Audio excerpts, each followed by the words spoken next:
Madam President, Excellencies, Heads of Delegations, ladies and gentlemen, good morning.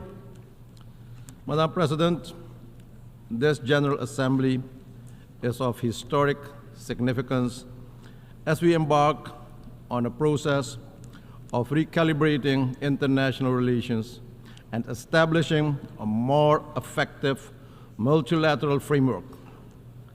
I therefore extend my heartfelt congratulations to the President on his election to preside over this esteemed body, and allow me to congratulate the outgoing Chair of Trinidad and Tobago on a job well done under difficult circumstances. Madam President, this organization was founded after two devastating world wars. Its original purpose remains relevant today to save current and future generations from the disastrous consequences of wars and armed conflicts and foster peace and political stability for sustained prosperity for all.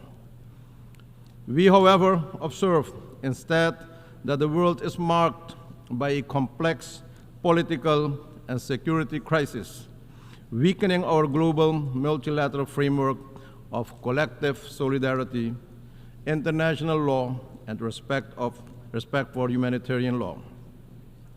The conflicts that divide us are not isolated incidents. They are symptoms of deeper systemic challenges, rising inequality, environmental degradation, and breakdown of global trust. The time has come to dare to make bold decisions, revisit our global governance architecture, and to recommit to the original goals of the United Nations. Madam President, with statistics showing that countries are off track on the 2030 Agenda for Sustainable Development, while projections estimate that almost 600 million people will continue to live in extreme poverty in 2030, that is incumbent on us to close the gap between aspiration and financing.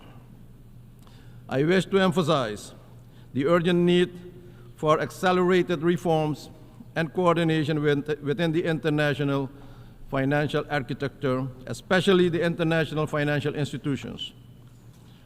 The Multidimensional Vulnerability Index, MVI, offers a comprehensive and inclusive framework that goes beyond traditional metrics to capture the true complexity of the vulnerabilities of small islands developing and low-lying coastal states. We urge that the MVI is embedded in the operations of the international financial institutions, especially the International Monetary Fund and the World Bank.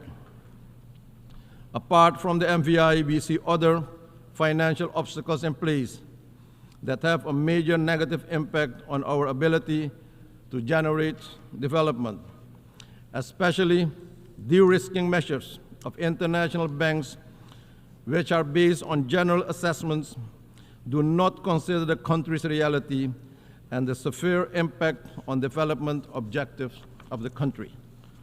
This must be addressed head-on if we want to be inclusive rather than exclusive. My country, Suriname, can attest to the importance of urgent need to reform the global financial and political system and to build greater trust in the multilateral system. Because of our ranking, we are not eligible for several global financial instruments to the detriment of my people. Since taking office in July 2020, my government has successfully started a policy of financial economic reforms, including restructuring the debt portfolio supported by an IMF program and international financial institutions. The impact of the various crises and national efforts to reform the economy has not been easy for the population, but we are on the road to recovery now. Macroeconomic stability has been achieved. We established a social safety net and increased several social benefits, all meant to make sure that we did not forget or excluded that part of our population from restoring a healthier economy. Madam President, 2024 statistics reveal that progress in the area of climate action is inadequate, with global greenhouse gas emissions still rising. Despite the need for reductions, climate action can no longer be postponed nor ignored. Soon, we'll meet in Azerbaijan for COP29. Madam President, will we be repeating ourselves with empty promises and pledges, or will we take decisive action to save this planet from extinction? Madam President, Suriname is committed to the Paris Agreement. Suriname has also submitted ambitious nationally determined contributions and has recently started the process of carbon credit trading. Suriname aims to remain a carbon negative country with a high level of biodiversity and more than 90% forest coverage. With this conscious choice to limit deforestation, we sacrifice economic development for our people. For this, Madam President, we are not compensated while everyone benefits from our decision. Carbon negative and carbon neutral countries must be supported for maintaining that status. We are in favor of a just transition to a carbon-less economy for the coming decades, but we also expect to be allowed to develop our natural resources in an environmentally friendly and balanced manner in compliance with the international standards and practices.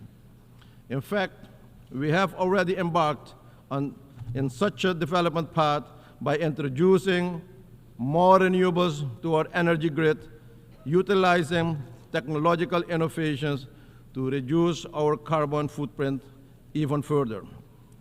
Madam President, Suriname has had, over the past 100 years, industrial development of bauxite industry, onshore oil production, gold production, as well as agriculture production and other industries. And despite these activities, Suriname is among the 3 carbon negative countries in the world. At the same time, Suriname is among the 7 most vulnerable countries with respect to the effects of rising sea levels. Madam President, not only have the international pledges for climate financing not materialized in the way pledged, but access to the available resources is an enormous challenge. Simplification of the application and appraisal procedures must be put in place to have the required impact at local level. Regretfully, we also observe that a large part of these funds finds their way in time-consuming and expensive studies, consultancies, and advisory services. In the meantime, the situation on the ground in the affected regions and countries is deteriorating. Often, the requested assistance comes too late. Madam President, to transform the well-being of our communities, we must embrace diversity and work towards social justice and inclusion. That is what responsible leaders do, making sure no one is left out or excluded. We must practice what we preach.